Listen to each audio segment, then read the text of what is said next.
आं फैजानो लुबैयो हौवासानि बैसो 15 बोसोरल' आरो हिन्जावसानिया उन्दैसिनबाव जायफ्रा माइनर मुंखौ लाजानाय नंलिया दाख्लैनिफ्राय जा खौराङावहाय नोंथांमोना मोनबाय थादोंमोन जे गोमानानै थानाय थांनाय 2/9/2023 एसामिस थांफालाय लांबाय आंना दा खोथाया जाहैबाय बाक्सानि आं मुं मख'ला बिफानि आरो मानि जोंहा गुवाहाटीनि एक्स एनडिपि आदामोन इउनाइटेड फराम अफ एक्स एनडिपि लोगोसे एबसुनि नाजानायाव दैदेननायाव बिथांमोनखौहाय रेस्किउ खालामनो बा बासायफिननो हाबाय आरो बिथाङा सोरनि फिसालामोन गोबाङा मिथिखागौ आरो गोबां समावहाय नागिरदोंबोमोन नाजादोंमोन दा मोनफिननो हाबाय मिथिनाय बायदिब्ला हौवासाया अनलि 15 इयार्स 15 बोसोर बैसोल' माइनर हिन्जावसायाबो आरो बिनि उन्दैसिन ओमफ्राय थांनानै न'निफ्राय आलादा थांबायमोन सानैबो संसार जाहैनोसै बेबायदि मा जाखो बर' रायजो राजाफोर ओंखायनो बिमा बिफाहा जोनोम होबाय जेथिया गथ'फोरखौ बांसिननिफ्राय बांसिन गोरा स्ट्रिगै मेनटेन खालामनाया आखल फोरोंनाया गोनां जानानै फैबाय दानि जुगाव लोगोसे मोनसे भिडिअ नोंथांमोना नैबेखौ नायजोब्बासो बुजिगोन नायखांनायनि उनाव आं स्पेसियेल मोनसे खोथा बुंनो दै गोरोन्थि जायोबा अननानै कमेन्ट होनानै गालांनो हागोन आंनि हिन्जावा खारनानै दङ दा अबाव दं बेखौ जेबो मिथिनो मोनाखै दिनैसिमाव थांनाय 21 थारिखनिफ्रायनो खारनानै दङ दा दिनैसिम जेबो खबर गैया बेनिखायनो आङो दा जानो थानो मावनो दांनो आरो फिसाफोरखौ लिरनाय फरायनाय गासैयावबो आङो गोबां उसुबिदा खस्थ' मोनबाय बेनिखायनो गथ'आ जाबाय 4 बोसोर जाबाय नाथाय दा हनै स्कुलाव थांनाय जानाय लोंनाय जेबो गोजोना जानानै दङ जेरैबो उसुबिदा बिमाखौ नागिरबाय थायो नामा गथ'आ बिमाखौ नागिरबाय थायो गथ'आ बिमाखौ नागिरनो माने दा नै सिन्थाजों एसे बोरैबा जाया लोङा खालामबाय थायो मानसिया हारसिं हारसिं गोदाव सोराव हाग्रा बंग्राबो थांलाबायनो नागिरो दा नायनो थाखाय मानसिबो गैया दा न'खराव आंहाबो रावबो मावनो गैया आं हारसिं थानांबाय थायो मा नाम नोंना बुरैनि नामा मा नाम आंनि हिन्जावनि नामा जाबाय माइनाव बसुमतारी आंनि नामाव जेनेबा बसुमतारी जायो गावसिनि टाइटेलावबो बरगयारी ओमफ्राय जायखिजाया आङो दा सानदों रायजो राजाफोरनि अननाय मोनगोन साननानै आङो दा दिनै मिडियानि गेजेरजों खावलायनो सानबाय आं मिडियानि गेजेरजों आङो बेबादिनो होनोबो सानाखैमोन आङो बेबादिनो गोबाव सम जानायखाय जेबो राहा मोनैखाय जेबो खबर मोनैखाय आङो दा मिडियानि सिगाङाव फैनो गोनां जाबाय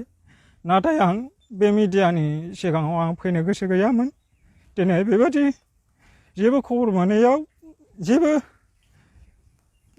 बेबादिनो आं जेबो मिथिनो मोनैयावहाय बेबा बबाव दं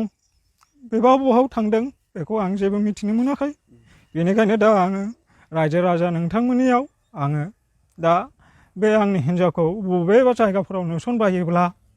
बबेयावबा खामानिफोर दामानिफोर मावनानै दङब्ला अननानै गुरैयै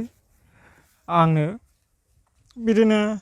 कन्टेक्ट नाम्बारावहाय हरना होबानो जाबाय फनफोर रायलायोमोन नामा सिगां सोरबा हौवाफोर आं बे फनफोर रायलायनायफोरखौ सिगांथारावहाय मोनोमोन नाथाय दा आं बेखौ आंथ' न'आवबो थानाय जाया आं बेखौ जेबो मिथिया दा बियो सोरजोंबा दं ना गावनि जाथि खुरमानाव दं ना अबेबा थाखोमानानै दं आं बेखौ जेबो मिथिया नाथाय गाव बुंनाय बादिब्ला आं रावजोंबो फैयाखै आंखौ हौवाफोरजों फैदों साननो नाङा होननानै बुंहरदों नाथाय आंबो बेखौहाय दे गनायनानै लादोंमोन नाथाय बियो आंनो दिनैसिमाव खेबसेबो फनबो रायलायाखै आरो SMS बो हराखै बेनि थाखाय आं दा गोदाव सोराव जानानै दं थांनायनि सिगां माबा मोनसे बुंलांदों नामा नोंखौ बियो जेबो नङा जायखिजाया गावसो मा साननानै थांदों आं बेखौ जेबो मिथिया जायखिजाया बियो गाव हारसिङै खारखोमानानैसो थांदों दा मा खावलायगोन नोंनि बुरैखौ न'सिम फैफिनजानो आङो जिखि जाया आङो फैजानायखौ लुबैयो नाथाय आङो बिदि गारनायखौ लुबैयाखै गारलायनायखौ आं सानाखै आं माब्लाबा बेफोरबादिखौ साना आङो दा आं फैजानो लुबैयो आं मालाबाबो गारनायखौ सानाखै बे उन्दै गथ'खौ लानानै आं मा खालामनो न'खराव आंहा रावबो गैया आं दिनै गोदाव सोराव जानांबाय नाथाय आं बेबादि जागोन होननानैबो सानाखैमोन अननानै जायखिजाया मानोबा बे न'खरसिम फैफिनथों मानोना आं बेबादि फिसा फिसा गोरोन्थिनि थाखाय आङो नासयजादोंब्लाबो आं जेबो सानाखैमोन नाथाय बे माइनावासो आंखौ मा सानदों नाथाय बिनि गासिबो साननाय हनायफोरखौ आं मिथिनो लुबैदोंमोन नाथाय बे आंजों खनसेबो रायलायहरा नाथाय बेनि थाखायनो आं दिनै गोदाव सोराव जानानै मिडियानि गेजेरजों आङो दिनै फोरमायनो गोनां जाबाय अननानै जेरावखि थाया मानो माइनावा बे न'खरसिम फैफिनथों आरो रायजो राजा नोंथांमोनाबो जेरावखि थाया मानो जेरावखि लोगो मोना मानो अननानै हेफाजाब खालामदो जायखिजाया जेरावखि लोगो मोनो जेरावखि नुवा जाया बे माइनावखौ हमनानै हरनो हायो एबा खोन्थाहरनो हायो जायखिजाया आङो 20,000 बान्था होनाय जागोन जोंनि फिसालानो बुंनांगौ बुंखाबाय दा जों संसार जानायाथ' गावसोर सानैजोंसो जादोंमोन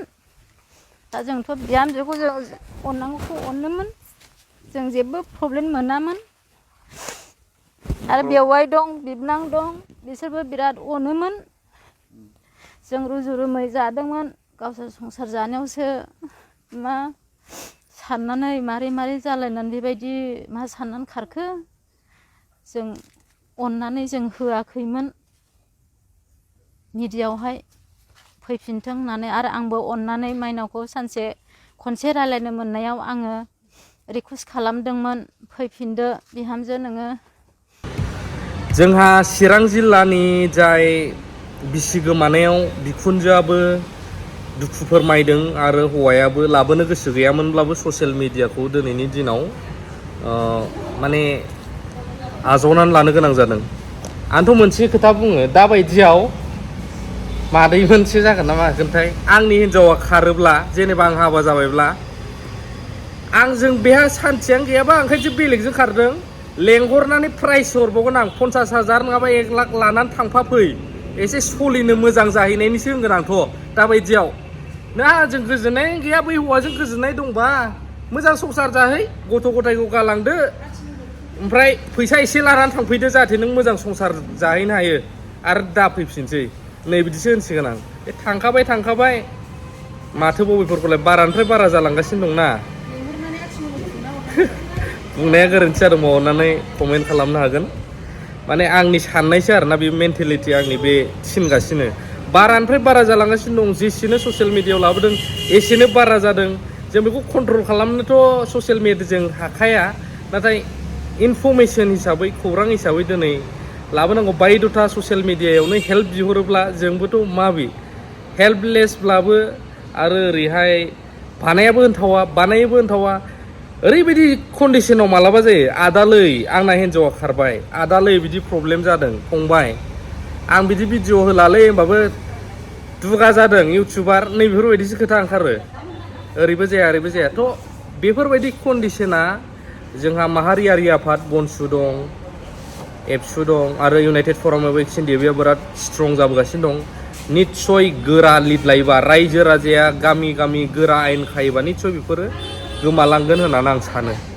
दा बिनि सायाव मा बुंनो सानो नोंथांमोना अननानै कमेन्ट होनो हागोन सासेनि लाभ इउ अल दासो ओंखाम जाखांदों आङो हायना हटेलाव बेस्ट नारजि मोनो आंनि थाखायबा लाभ इउ अल